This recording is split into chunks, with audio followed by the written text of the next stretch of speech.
As the UK contends with the hottest day ever on record, Prince Charles has declared the extreme weather proves him right on the climate change emergency. Speaking as the head of the Duchy of Cornwall, he pointed to the estate's aim to reach net zero by the early 2030s as part of his decades-long campaign on the environment.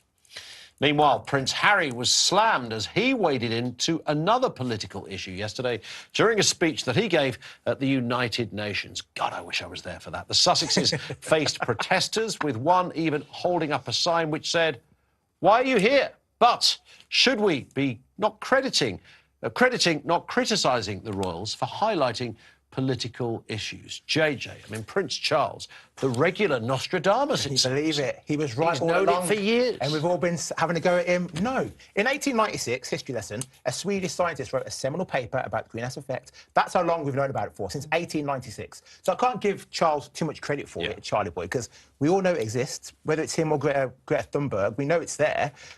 But yes, he's doing the right thing by campaigning for it, but he can't come to us now and say, "I told you so." You know? Yeah, but in 1896, they were saying it's going to happen in 1897, weren't they? I mean, it wasn't like they predicted this year. God, all right. Ian was there. What was it like? These were grim times, I'll have you know. Life is difficult. We didn't have a fire on the The thing is, though, I mean, Prince Charles, yes, has been slightly ahead of the curve when it comes to talking about climate issues. No. Al Gore's been banging on about this for years as well.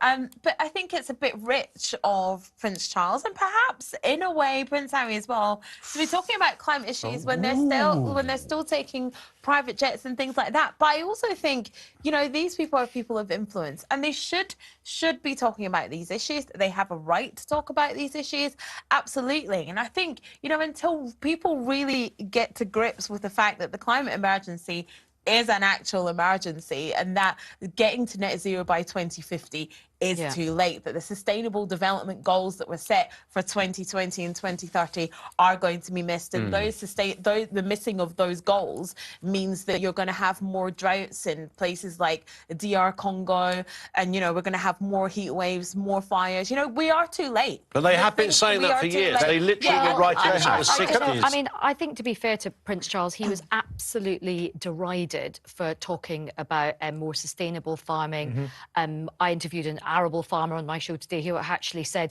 this is the way we should have been doing our farming, moving away from this very intense industrialised farming, which, to be fair, and I'm not the biggest fan of Prince Charles, but I think he was right on this. But what's interesting is everybody has kind of poo-pooed him for quite a long time for saying this.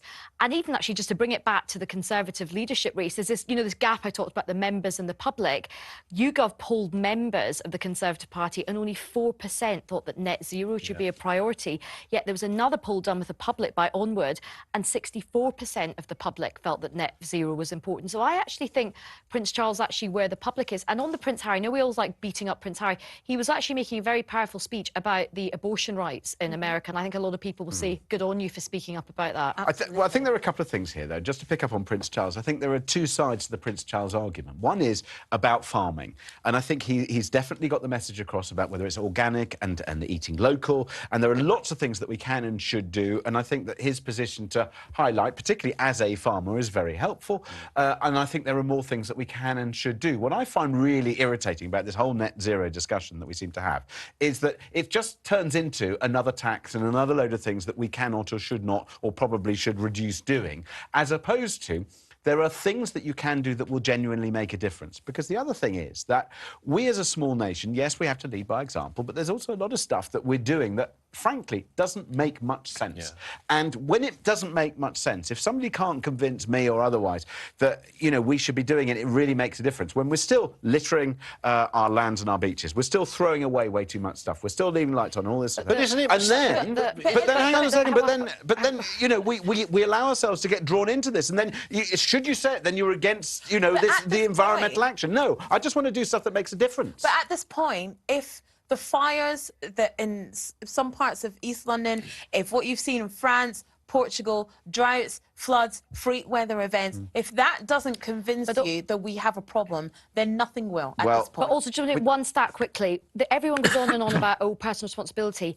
there's something like 100 companies which are responsible for 71% of global because we all emissions. buy their stuff. So there That's is the stuff that can be done big government and through industry. Stop buying coffee.